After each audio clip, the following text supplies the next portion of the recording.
পুনর্বাসনের বিষয়ে ভারত যে শেষ পর্যন্ত তার সর্বোচ্চ করণীয়টা করে যাবে সে কথা আমি শুরু থেকেই বলে আসছি, নিশ্চয়ই দর্শক আপনাদের অনেকেরই মনে থাকার কথা। এবং ভারতের প্রায় সব দলই যে এ বিষয়ে ঐকমত্য অবস্থানে রয়েছে সেটিও আমরা জানি।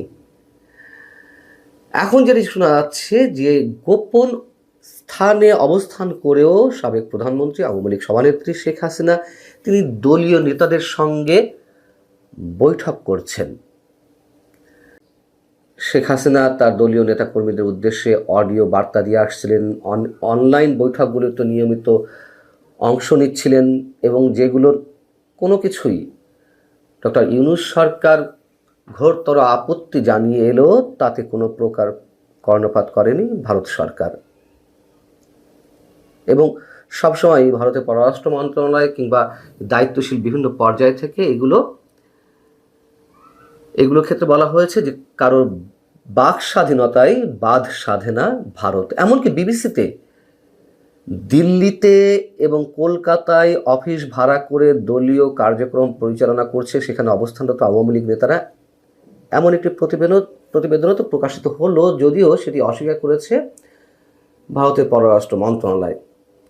তো এতদিন বিভিন্ন অডিও বার্তায় কিংবা অনলাইন বৈঠকগুলোতে শেখ হাসিনা তার বক্তব্য প্রচার করে এলো বা তার নির্দেশনা বিভিন্ন বিষয় দিয়ে এলো, আমরা হঠাৎ করে দেখলাম তিনটি আন্তর্জাতিক বার্তা সংস্থা বা গণমাধ্যম, যেমন রয়টার্স, CNN সহ 3টি গণমাধ্যমে তার সাক্ষাৎকার প্রচারিত হলো একযোগে।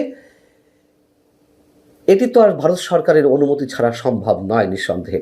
যাই হোক, এখন তিনি নিয়মিত ভারতের বিভিন্ন গণমাধ্যমকে অনলাইনে সাক্ষাৎকার দিয়ে যাচ্ছেন এবং সেগুলো প্রকাশিত হচ্ছে। এর মধ্য দিয়ে আমরা শুনলাম যে গত 23শে জানুয়ারি একটি সংবাদ সম্মেলনে তার ভার্চুয়াল উপস্থিতি, তার বক্তব্য শোনানো হলো। তারপর শোনা যাচ্ছিল যে তিনি ভিডিও কলে আসবেন এবং যে কোনো সময় ভিডিও কলে যুক্ত হতে পারেন। যেহেতু ভিডিও কলে যুক্ত হলে সেটির মাধ্যমে সংশ্লিষ্ট ব্যক্তির লোকেশন নির্ধারণ করা যায়, অনেকেই পারে, সেই জায়গা থেকে তিনি ভিডিও কলে এতদিন যুক্ত হননি। এখন যে কোনো মুহূর্তে ভিডিও কলে আসতে পারেন। আবার বেশ বেশ জোরে সোরেই বিভিন্ন গণমাধ্যমে আসছে যে তিনি দিল্লির গোপন স্থানে যুক্তরাজ্য আওয়ামী লীগের নেতাদের সঙ্গে দীর্ঘ একটি বৈঠক করেছেন। অতএব শুরুতে যেটি বলছিলাম যে এসবের কোনো কিছুতেই অবাক হওয়ার থাকবে না, যদি কিনা সেখান থেকে বিশেষ কোনো কিছু ঘটে যায়। গণমাধ্যমকে যুক্তরাজ্য আওয়ামী লীগের নেতারা যেটি বলছেন, ভারত সরকার দিল্লিতে কঠোর নিরাপত্তা বেষ্টনীর মধ্যে বিশাল একটি বাড়িতে শেখ হাসিনাকে অত্যন্ত মর্যাদার সাথে রেখেছে। শেখ হাসিনাকে সেবা ও সহায়তার জন্য অনেকেই কাজ করছেন। এই বাসস্থানের নিরাপত্তা বলয়ও কয়েক স্তরে বিন্যস্ত। শেখ হাসিনার ছোট বোন শেখ রেহানা এবং সাবেক তথ্য প্রতিমন্ত্রী মিস্টার আরাফাতের মতন কয়েকজন নিয়মিত তার সঙ্গে দেখা করছেন। এমনকি মাঝে মধ্যে তার ছোট বোন শেখ রেহানাও সেই গোপন স্থানে, তার থাকার স্থানটিতে একসাথেই অবস্থান করেন। যেই বিষয়গুলো গণমাধ্যমে এসেছে সেখান থেকে জানা যাচ্ছে যে লন্ডন থেকে যাওয়া যুক্তরাজ্য আওয়ামী লীগের 5 নেতা 21শে জানুয়ারি শেখ হাসিনার সঙ্গে দীর্ঘ এই বৈঠকটি করেন। কড়া নিরাপত্তা বেষ্টনী পার করে নিরাপত্তা বাহিনীর সদস্যরা শেখ হাসিনার থাকার স্থানটিতে তাদেরকে নিয়ে যান এবং মোবাইল ফোন বা অন্যান্য কোনো সামগ্রী নিয়ে যাওয়ার অনুমতি দেওয়া হয়নি। শেখ হাসিনার সঙ্গে যারা সাক্ষাৎ করেছেন তাদের একজন গণমাধ্যমকে বলছেন যে কঠোর নিরাপত্তা ব্যবস্থার মধ্য দিয়ে সাক্ষাৎটি অনুষ্ঠিত হয়।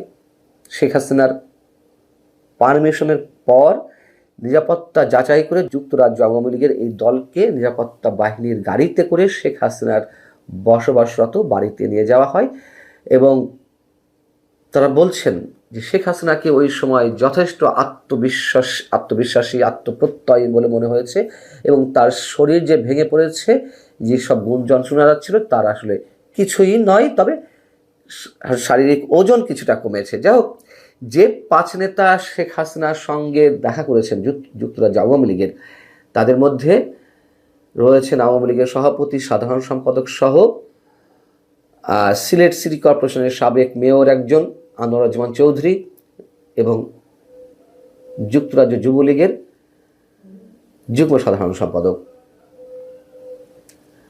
এবং ভারতে 1 সপ্তাহ যুক্তরাজ্য আওয়ামী লীগের এই 5 নেতা অবস্থান করে 26শে জানুয়ারি তারা লন্ডন ফিরে গেছেন। এই হচ্ছে বিষয়।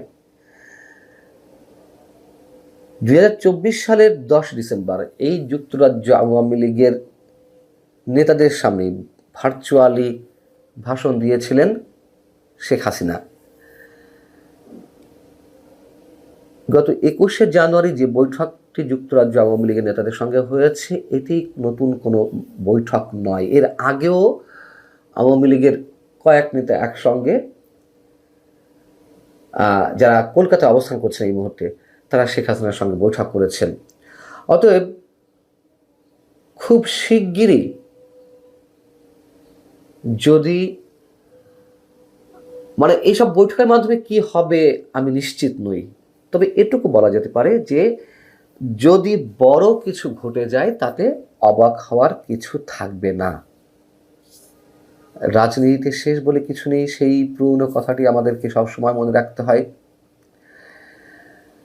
এবং আল জাজিরা যে একটি প্রতিবেদন প্রকাশ করেছে, শেখ হাসিনা নেই, পলাতক, নির্বাচনে আওয়ামী লীগ নিষিদ্ধ, কিভাবে টিকবে দলটি, সেটি বিষয়ে আপনাদেরকে জানিয়েছি।